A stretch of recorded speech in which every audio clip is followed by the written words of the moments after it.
અલ્યા ભાઈ, આજના જવાનને તો ખાવાના બહુ શોખીન. બોલો, અઠવાડિયામાં એકવાર તો લોજમાં જવું એટલે જવું, એકવાર મંચુરિયન ખાવું એટલે ખાવ, એકવાર પાઉંભાજી ખાવી એટલે ખાવી. આવો શોખ થઈ ગયો છે. ચીનવાળાએ મંચુરિયન કાઢ્યું, ઇન્ડિયામાં આવી ગયું અને બધાને મંચુરિયન ખાધા વગર ચાલે જ નહીં. બોલો, પાછા મંચુરિયનની ડીશ લે, પાછી પેલી આવી પોંખોવાળી ચમચી આલે, 2 ચમચીઓ, એક ચમચી વડે પકડી રાખે, બીજી ચમચી વડે આમ ગાલે અને ચમચી વડે ગાલીને પાછું મોઢામાં ખાય. અને જો ભાઈ આવું ખાતા હાથ જો પાછા જો કોક દાડો આમ કોકનો ગોદો વાગ્યો ને તો જીભમાં પહેરી જશે ચમચી જીભમાં. આ ભગવાને હાથ શું કરવા આલ્યા છે? ખાવા. તા ચમચીઓ કાઢી લ્યો. આ ફોરેનવાળાએ બધાએ ચમચીઓ કાઢી. આ ચમચીમાં ને ચમચીમાં તો અનાજ ઘ્યું.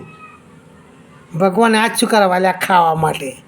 તો આના છેટું લેવા મળ્યું ચમચીથી, પડીકો થઈ ગયો પાછું. અનાજ પડીકોએ બંધાઈ ગયું. આ પેલા દેવાયત પંડિતની ભવિષ્યવાણી.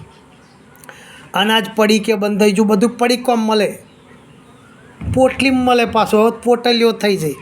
અને પોટલીની વાત કરું તો પોટલી તો ક્યાંય ના દેખાય છે, કોઈ હખણી ના રહે ભાઈ. પોટલી ક્યાંય ના હખણી રહે. તમે જાત્રા કરવા જાઓ તોય આગળ આવી જાય, તમે પ્રવાસ કરવા જાઓ તોય આવી જાય, તમે ગમે તો આ દુનિયામાં પોટલીઓ તો હોય જ. આ ખાવાની વાત તો ભાઈ આપણે જઈએ ને, જો આ બધા ખાવા જો કોઈ ઘેર ખાવા જ નહીં બનાવતું. બોલો, એવું બધા ખાવામાં જ પડ્યા હોય. જોણ બૈરોને કશું ના આવડતું હોય ખાવા બનાવતો અને અહીં ગયા ને બૈરોય થાકી ગયો હોય કામ કરી કરીને, હેડો 500 રૂપિયા કાઢ્યા એટલે પતી ગયું. આખા ઘરનો ખાઈને આવે ભાઈ. અને પાછા બર્થડે હોય કોકનો તો એ તો જમવાનું હોય જ તે ભાઈ. બધા લોજમાં ચોપડી જાય. અત્યારે ઘેર કોઈ માથાકૂટ ના કરે ભાઈ. 500 રૂપિયામાં તો ચોખ્ખું ઘી લાવી અને ઘેર સરસ થાય. પણ આ જોવાન્યા મોને ના મને ભાઈ. અરે આમાં તો બધું હેડ્યું. મારા વાલા, આ ઓછું ખાવાનું રાખો લોજો. જો મારે બેટું જગ્યા જ ના મળે જઈએ તો લો. અને આપણને તો એવું ફાવતું નહીં. અને આ છોકરાને જોઈને તો બહુ ફાવે.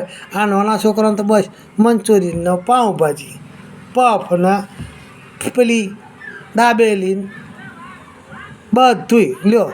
આવું ઓછું ખાજો મારા વાલા. લ્યો તારે હેડો.